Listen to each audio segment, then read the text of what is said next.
tanımıram. İmtihandı öz-özümdən qaçamıram.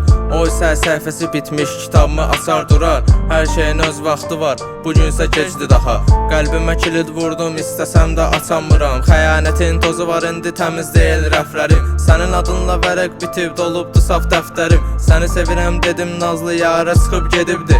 Həyatda tək qoydum məni, bəstə boylu əsmərim. Sən mənə bir sevgi ver ki, o ürəyimdə ölməsin. Şam ışığı tək ümidi ver ki, zülmətimdə sönməsin.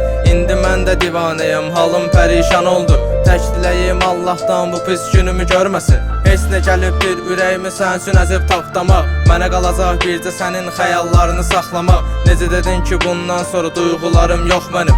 Sən üçün indi sən yazıram, qulaq asan da ağlama.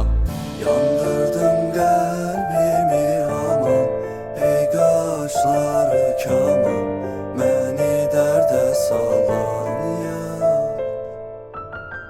Sənsiz yaşaya bilmərəm, ey sevgili canım, gəl eşqimə inan.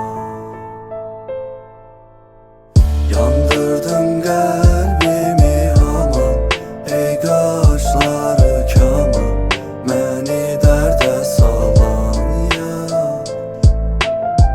Sənsiz yaşaya bilmərəm, ey sevgili canım, gəl eşqimə inan. Sanki bir günəş kimidir parıldayır gözlərin. Sənsizlik ölmə bərabər dözülməz özləmin. Necə ki sən görəndə mən tutulur nitqim bax. Nə cümlə tamamlanır dilimə nə də ki söz gəlir.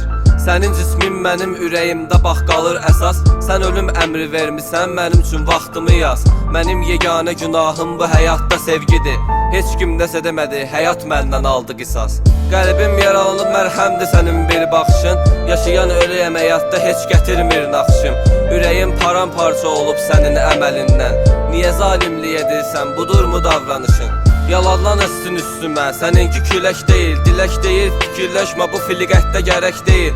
Deyirdi ki İbrahim sidq ürəklə bağlıyam sənə, bəs yanımda qalmadın, mənimki ürək deyil. Yandırdın qəlbimi